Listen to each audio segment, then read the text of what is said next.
अगर आप अपनी ज़िंदगी में दूसरों को कीमती बनाओगे ना तो दोस्तों आप खुद ही उनके जीवन में सस्ते पड़ जाओगे।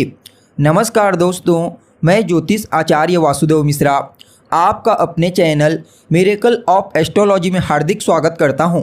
दोस्तों आज का यह ज्योतिष का कार्यक्रम आप लोगों के लिए यानी कि वृषभ राशि वालों के लिए बेहद ही ज़्यादा खास और विशेष कार्यक्रम साबित होने वाला है। आज हम बात करेंगे दैत्य गुरु शुक्र के राशि परिवर्तन प्रभाव के बारे में। जी हाँ, आकर्षण, दाम्पत्य, ऐश्वर्य, सौंदर्य, वैभव, कला, गीत संगीत के प्रतिनिधि ग्रह शुक्र अपनी वर्तमान वायु तत्वीय राशि मकर राशि को छोड़ अपने परम मित्र शनिदेव की जो मूल त्रिकोण राशि है कुंभ राशि, उसमें 7 मार्च 2024 की सुबह लगभग 7:09 पर प्रवेश कर चुके हैं और आने वाले 31 मार्च 2024 की शाम तक इसी कुंभ राशि में गोचर करते हुए आपको प्रभावित करेंगे। उसके पश्चात पुनः राशि परिवर्तन करके देवगुरु बृहस्पति की साधारण अर्धजलीय राशि और अपनी उच्च राशि मीन राशि में प्रवेश कर जाएंगे। तो ऐसे में बड़े विस्तार के साथ जानने का प्रयास करेंगे कि दैत्य गुरु शुक्र अपने परम मित्र शनिदेव की मूल त्रिकोण राशि कुंभ राशि में गोचर करते हुए किस प्रकार से आपको परिणाम प्रदान करेंगे। शुक्र के इस गोचर काल के दौरान आपके जीवन में कौन कौन से बड़े बदलाव होने वाले हैं, किन किन क्षेत्रों में विशेष तौर पर आपको लाभ की प्राप्ति होगी, वहीं इस गोचर काल के दौरान कौन कौन सी सावधानी आपको रखने की आवश्यकता होगी। साथ ही साथ शुक्र के इस गोचर प्रभाव को और ज़्यादा बेहतर और सकारात्मक परिणाम प्रदायक बनाने के लिए कौन सा उपाय आपको करना चाहिए। इन तमाम प्रकार के प्रश्नों के उत्तर आज के इस कार्यक्रम में आपको बड़ी सरलता के साथ बताने जा रहे हैं। इसलिए आज के इस ज्योतिष के कार्यक्रम को बिना मिस किए अंत तक देखने का प्रयास कीजिए। और अगर आप अपनी जन्म कुंडली पर हमसे परामर्श लेना चाहते हैं तो वीडियो में और डिस्क्रिप्शन बॉक्स में आपको हमारा कॉन्टैक्ट नंबर मिल जाएगा, जहां से आप या तो व्हाट्सएप के माध्यम से या फिर डायरेक्ट फ़ोन कॉल के थ्रू अपॉइंटमेंट लेकर अपनी जन्म कुंडली का विस्तार पूर्वक विश्लेषण करवा सकते हैं। तो दोस्तों अगर गोचर कुंडली की स्थिति को देखी जाए तो इस समय गोचर कुंडली में राहु मीन राशि में संचरण कर रहे हैं, जो देवगुरु बृहस्पति की साधारण और अर्धजलीय राशि होती है। और खुद देवगुरु बृहस्पति अभी मंगल की मूल त्रिकोण राशि मेष राशि में संचरण कर रहे हैं, जबकि मंगल अपनी उच्च राशि मकर राशि में संचरण कर रहे हैं। तो वहीं शनिदेव भी बलवान अवस्था में अपनी ही मूल त्रिकोण राशि कुंभ राशि में चल रहे हैं। तो यहाँ पर शुक्र और शनि की युति बनेगी और यह जो युति है ना दोस्तों, यह पूरे 30 साल के पश्चात बन रही है। और धन के कारक देवगुरु बृहस्पति के साथ ये दोनों के दोनों ग्रह यानी कि शुक्र और शनि तीसरे 11वें का संबंध बनाएंगे, जिसे लाभ का संबंध कहा जाता है, जो अपने आप में ही अत्यंत ही श्रेष्ठ होगा। वैसे देखा जाए तो शुक्र और शनि आपस में मित्र ग्रह होते हैं, लेकिन शुक्र जितना बेहतर परिणाम देवगुरु बृहस्पति की राशियां धनु और मीन में श्रेष्ठ देते हैं, उतना ही बेहतर परिणाम वह मकर और कुंभ राशि में नहीं दे पाते। विशेष करके मकर राशि में, कुंभ राशि में चलो काफ़ी हद तक उनका प्रभाव श्रेष्ठ ही होता है, लेकिन मकर राशि में उनका प्रभाव बिल्कुल कमज़ोर हो जाता है। और यहाँ पर गोचर कुंडली में एक और बात आपको ध्यान रखने की आवश्यकता होगी। देखिए अभी वर्तमान समय में मंगल अपनी उच्च राशि मकर राशि में है, आने वाले दिनों में राशि परिवर्तन करेंगे, लेकिन जब तक मंगल राशि परिवर्तन नहीं कर लेते तब तक राहु और मंगल ये दोनों के दोनों ग्रह शुक्र और शनि इन दोनों ग्रहों को पाप मध्यत्व में डालेंगे। हालांकि इन दोनों के ऊपर और किसी अन्य पाप ग्रह की दृष्टि नहीं पड़ रही है और देवगुरु बृहस्पति के साथ शनि और शुक्र ये दोनों के दोनों श्रेष्ठ लाभ का संबंध बना रहे हैं।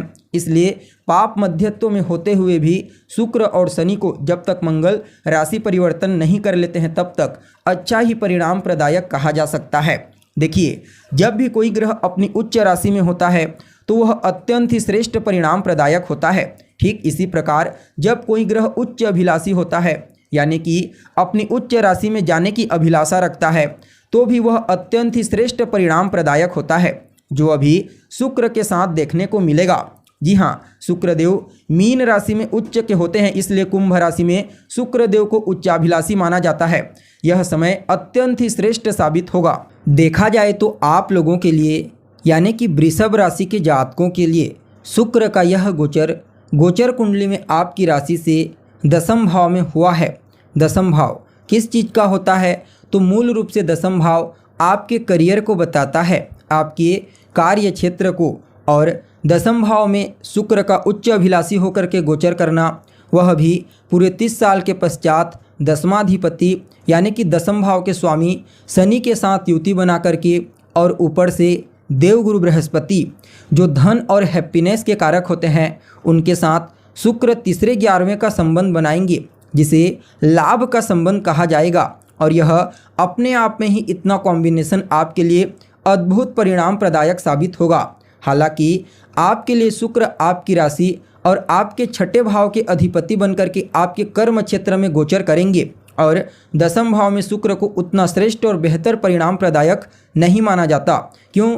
क्योंकि दसम भाव में शुक्र सर्वथा दिग्बल से विहीन हो जाते हैं, और यहाँ पर छठे भाव के भी अधिपति बनकर के आपके कर्म भाव में गोचर करेंगे। तो कहीं ना कहीं आपके कार्य क्षेत्र में थोड़ी सी प्रतियोगिता बढ़ाने वाले हैं, थोड़ा कंपटीशन आपके कार्य क्षेत्र में बढ़ेगा, थोड़ा जोखिम बढ़ने वाला है। हो सकता है आपको ऐसा महसूस हो कि नौकरी में एक प्रकार की उलझन आ रही है, एक प्रकार की परेशानी आ रही है कार्य क्षेत्र में। हालांकि आपके लिए यह घबराने वाली कोई बात नहीं है। क्यों? क्योंकि यह गोचर आपको नुकसान नहीं बल्कि आपको उन्नति देने के लिए आया है। आप कह सकते हैं कि आप आगे बढ़ने के लिए, सफलता प्राप्त करने के लिए इस समय अपना कमर कस लेंगे। जी हाँ, यह गोचर आपके लिए कुछ इस प्रकार से होगा जहाँ पर आपके व्यक्तित्व में सफलता का भूत सवार हो जाएगा।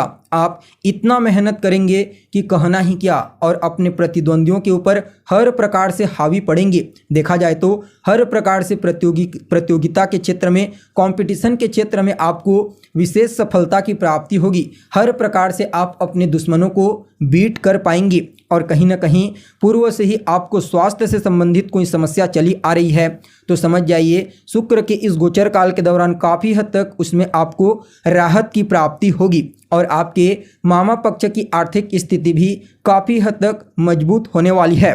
कहीं ना कहीं यह समय आपके जीवन में विशेष रूप से आपको आपके कार्य क्षेत्र में सफलता प्रदायक समय साबित कहा जा सकता है। जी हाँ, देखिए आपके कर्म क्षेत्र में शुक्र गोचर करेंगे, और दसम भाव के कारक कौन कौन होते हैं? तो शनि होते हैं, सूर्य होते हैं, राजकुमार बुध, देवगुरु बृहस्पति। और देखा जाए तो यह भी अभी किसी न किसी प्रकार से दसम भाव को प्रभावित कर ही रहे हैं। तो ऐसे में आप समझ सकते हैं आपके लिए शुक्र देव का यह गोचर जो होने वाला है अत्यंत ही श्रेष्ठ और अद्भुत परिणाम प्रदायक साबित होगा। जो जातक विदेश से जुड़ करके काम करना चाहते हैं, विदेशी कंपनियों के साथ जुड़ करके कार्य करना चाहते हैं, वह लोग अवश्य कर सकते हैं। उन्हें विशेष सफलता की प्राप्ति होगी। और अगर आप किसी भी प्रकार से कोई नया बिजनेस व्यापार शुरू करना चाहते हैं तो भी आपके लिए शुक्र के इस गोचर को बहुत ही बढ़िया कहा जा सकता है। जी हाँ, आपके करियर में प्रगति स्पष्टता के साथ दिखाई दे रही है। यह गोचर आप सभी वृषभ राशि वालों के लिए हर प्रकार से श्रेष्ठ परिणाम प्रदायक ही साबित होगा। अगर आप यात्रा करना चाहते हैं तो यात्रा कीजिए, आपके लिए यात्रा बहुत ही बढ़िया साबित होगा।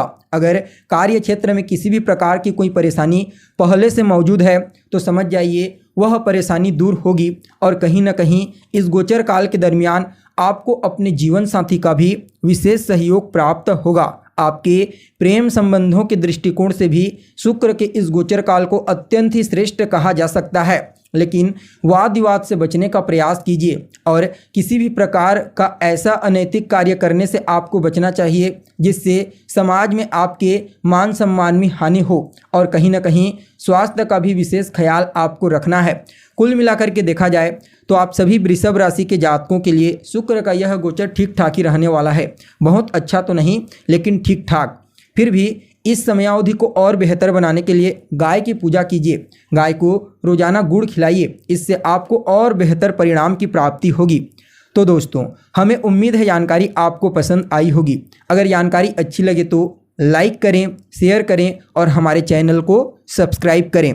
आज के लिए बस इतना ही। फिर मुलाकात होगी एक नए और ताज़ा एपिसोड में। तब तक के लिए आप हमें इजाज़त दीजिए। नमस्कार।